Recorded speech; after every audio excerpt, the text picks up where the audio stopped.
देवराजसेव्यमान पावनाङ्घ्रिपङ्कजं व्यालयज्ञसूत्रमिन्दुशेखरं कृपाकरम् नारदादियोगिवृन्दवन्दितं दिगम्बरं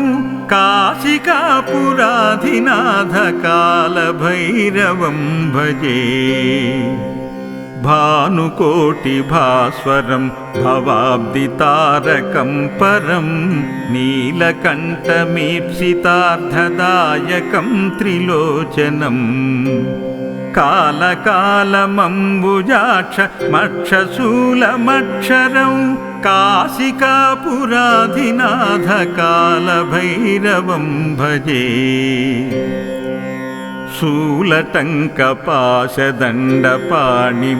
शूलटङ्कपाशदण्डपाणिमादिकारणं श्यामकायमादिदेवमक्षरं निरामयम्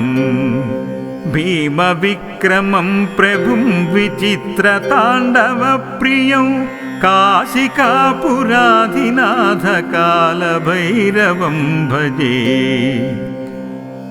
भुक्तिमुक्तिदायकं प्रशस्तचारुविग्रहं भक्तवत्सलं स्थितं समस्तलोकविग्रहम्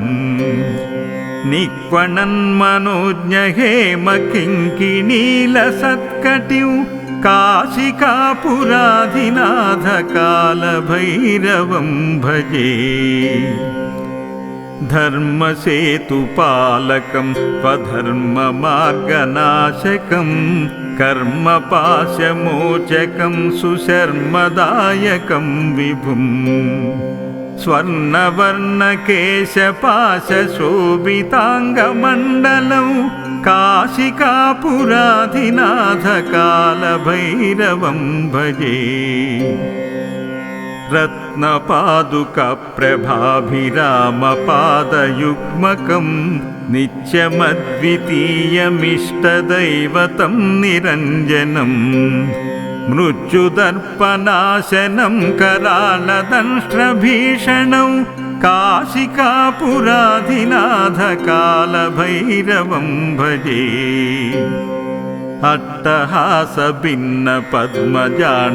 अट्टहासभिन्नपद्मजाण्डकोशसन्ततिं दृष्टिपातनष्टपापजालमुग्रनाशनम् अष्टसिद्धिदायकं कपालमालिकाधरं काशिकापुराधिनाथकालभैरवं भजे भूतसङ्घनायकं विशालकीर्तिदायकं काशीवासिलोकपुण्यपापशोधकं विभुम् नीतिमार्गकोविदं पुरातनं जगत्प्रभुं काशिकापुराधिनाथकालभैरवं भजे कालभैरवाष्टकं पठन्ति ये मनोहरं ज्ञानमुक्तिसाधनं विचित्रपुण्यवर्धनम् शोकमोहदैन्यलोभकोपतापनाशनं ते प्रयान्ति कालभैरवाङ्घ्रिसन्निधिं ध्रुवं ते प्रयान्ति कालभैरवाङ्घ्रिसन्निधिं ध्रुवं ते प्रयान्ति कालभैरवाङ्घ्रिसन्निधिं ध्रुवम्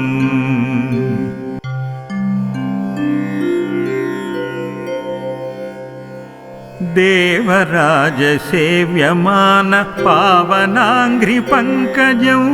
व्यालयज्ञसूत्रमिन्दुशेखरं कृपाकरम्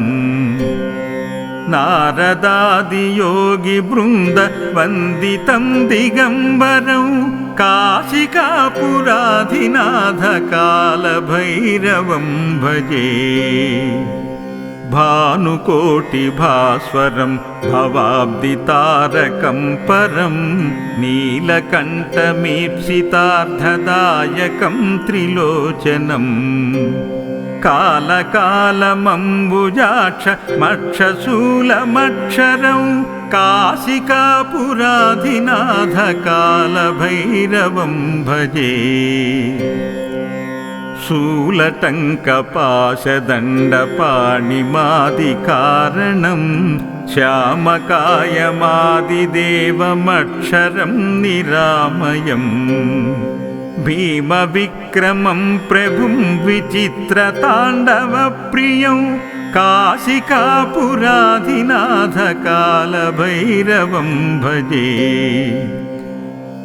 भुक्तिमुक्तिदायकं प्रशस्तचारुविग्रहं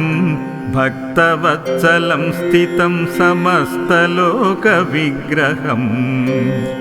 निक्वणन्मनोज्ञहेमकिङ्किणीलसत्कटिं काशिकापुराधिनाथकालभैरवं भजे धर्मसेतुपालकं स्वधर्ममार्गनाशकं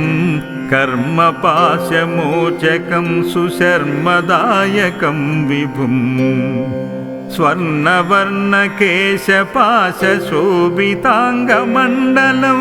काशिकापुराधिनाथकालभैरवं भजे रत्नपादुकप्रभाभिरामपादयुग्मकं नित्यमद्वितीयमिष्टदैवतं निरञ्जनम् मृत्युदर्पनाशनं करालदंष्ट्रभीषणं काशिकापुराधिनाथकालभैरवं भजे अट्टहासभिन्नपद्मजाण्डकोशसन्ततिं दृष्टिपातनष्टपापजालमुग्रनाशनम् अष्टसिद्धिदायकं कपालमालिकाधरं काशिकापुराधिनाथकालभैरवं भजे भूतसङ्घनायकं विशालकीर्तिदायकं काशीवासिलोकपुण्यपापशोधकं विभुम् नीतिमार्गकोविदं पुरातनं जगत्प्रभु काशिकापुराधिनाथकालभैरवं भजे कालभैरवाष्टकं पठन्ति ये मनोहरं ज्ञानमुक्तिसाधनं विचित्रपुण्यवर्धनम् शोकमोहदैन्यलोभकोपतापनाशनं ते प्रयान्ति कालभैरवाङ्घ्रिसन्निधिं ध्रुवं ते प्रयान्ति कालभैरवाङ्घ्रिसन्निधिं ध्रुवं ते प्रयान्ति कालभैरवाङ्घ्रिसन्निधिं ध्रुवम्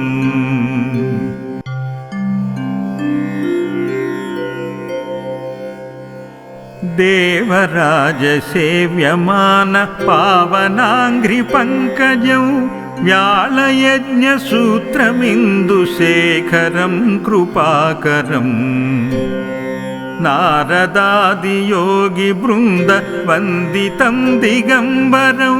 काशिकापुराधिनाथकालभैरवं भजे भानुकोटिभास्वरं भवाब्दितारकं परं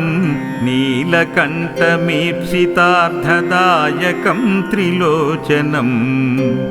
कालकालमम्बुजाक्षमक्षशूलमक्षरं काशिकापुराधिनाथकालभैरवं भजे शूलटङ्कपाशदण्डपाणिमादिकारणं श्यामकायमादिदेवमक्षरं निरामयम् भीमविक्रमं प्रभुं विचित्रताण्डवप्रियं काशिकापुराधिनाथकालभैरवं भजे भुक्तिमुक्तिदायकं प्रशस्तचारुविग्रहं भक्तवत्सलं स्थितं समस्तलोकविग्रहम् निक्वणन्मनोज्ञहेमकिङ्किणीलसत्कटिं काशिकापुराधिनाथकालभैरवं भजे धर्मसेतुपालकं स्वधर्ममार्गनाशकं कर्मपाशमोचकं सुशर्मदायकं विभुम् स्वर्णवर्णकेशपाशशोभिताङ्गमण्डलं काशिकापुराधिनाथकालभैरवं भजे रत्नपादुकप्रभाभिरामपादयुग्मकं नित्यमद्वितीयमिष्टदैवतं निरञ्जनम् मृत्युदर्पनाशनं करालदंष्ट्रभीषणं काशिकापुराधिनाथकालभैरवं भजे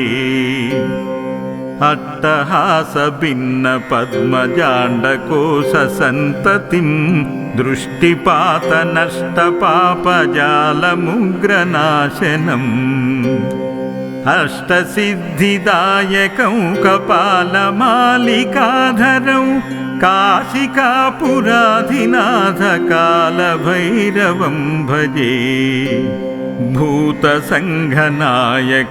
विशालकीर्तिदायकं काशीवासिलोकपुण्यपापशोधकं विभुम् नीतिमार्गकोविदं पुरातनं जगत्प्रभु काशिकापुराधिनाथकालभैरवं भजे कालभैरवाष्टकं पठन्ति ये मनोहरं ज्ञानमुक्तिसाधनं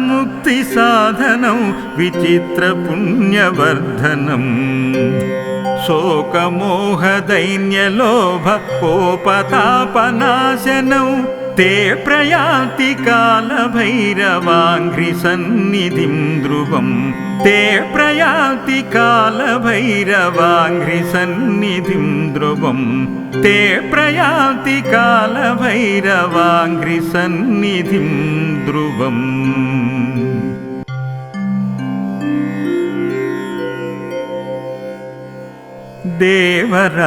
देवराजसेव्यमान पावनाङ्घ्रिपङ्कजौ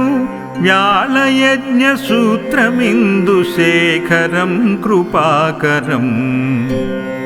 नारदादियोगिवृन्दवन्दितं दिगम्बरं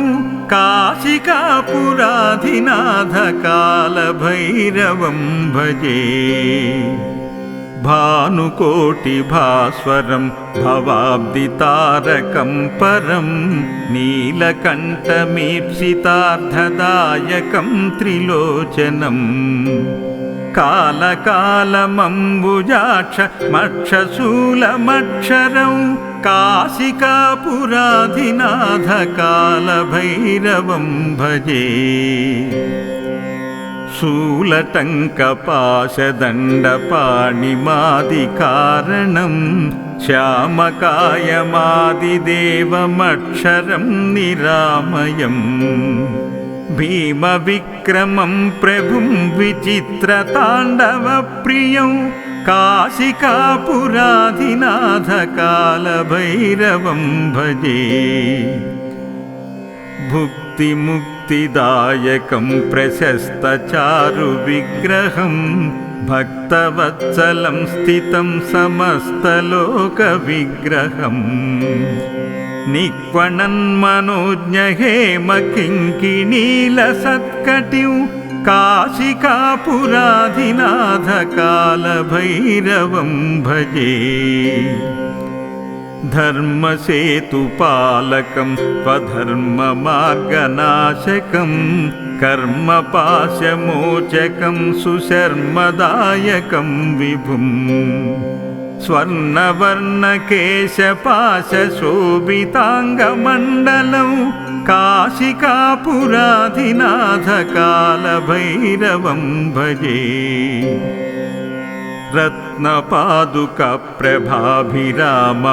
रत्नपादुकप्रभाभिरामपादयुग्मकं नित्यमद्वितीयमिष्टदैवतं निरञ्जनम्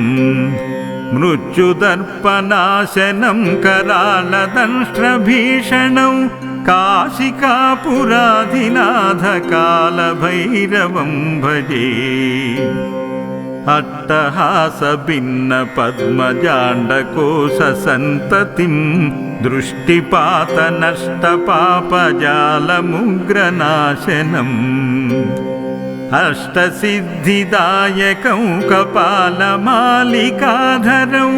काशिकापुराधिनाथकालभैरवं भजे भूतसङ्घनायकं विशालकीर्तिदायकं काशीवासिलोकपुण्यपापशोधकं विभुं नीतिमार्गकोविदं पुरातनं जगत्प्रभु काशिकापुराधिनाथकालभैरवं भजे कालभैरवाष्टकं पठन्ति ये मनोहरौ ज्ञानमुक्तिसाधनौ विचित्रपुण्यवर्धनम् शोकमोहदैन्यलोभकोपतापनाशनौ ते प्रयान्ति कालभैरवाङ्घ्रिसन्निधिं ध्रुवं ते प्रयान्ति कालभैरवाङ्घ्रिसन्निधिं ध्रुवं ते प्रयान्ति कालभैरवाङ्घ्रिसन्निधिं ध्रुवम्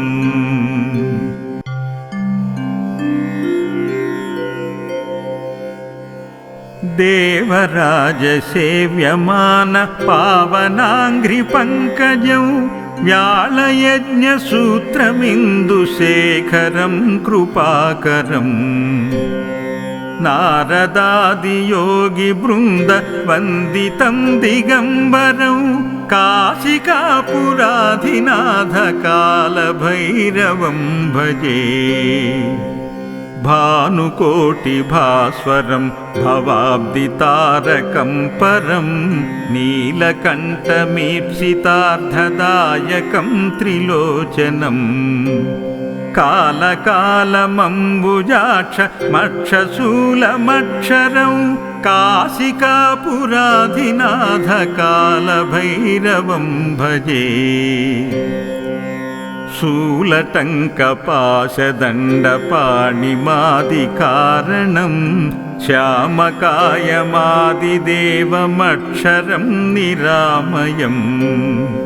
भीमविक्रमं प्रभुं विचित्रताण्डवप्रियं काशिकापुराधिनाथकालभैरवं भजे भुक्तिमुक्तिदायकं प्रशस्तचारुविग्रहं भक्तवत्सलं स्थितं समस्तलोकविग्रहम् निक्वणन्मनोज्ञहेमकिङ्किणीलसत्कटिं काशिकापुराधिनाथकालभैरवं भजे धर्मसेतुपालकं स्वधर्ममार्गनाशकं कर्मपाशमोचकं सुशर्मदायकं विभुं स्वर्णवर्णकेशपाशशोभिताङ्गमण्डलं काशिकापुराधिनाथकालभैरवं भजे रत्नपादुकप्रभाभिरामपादयुग्मकं नित्यमद्वितीयमिष्टदैवतं निरञ्जनं मृत्युदर्पनाशनं करालदंष्ट्रभीषणौ काशिकापुराधिनाथकालभैरवं भजे अट्टहासभिन्न पद्मजाण्डकोशसन्ततिं दृष्टिपातनष्टपापजालमुग्रनाशनम् अष्टसिद्धिदायकं कपालमालिकाधरौ काशिकापुराधिनाथकालभैरवं भजे भूतसङ्घनायकं विशालकीर्तिदायकं काशीवासिलोकपुण्यपापशोधकं विभुं नीतिमार्गकोविदं पुरातनं जगत्प्रभु काशिकापुराधिनाथकालभैरवं भजे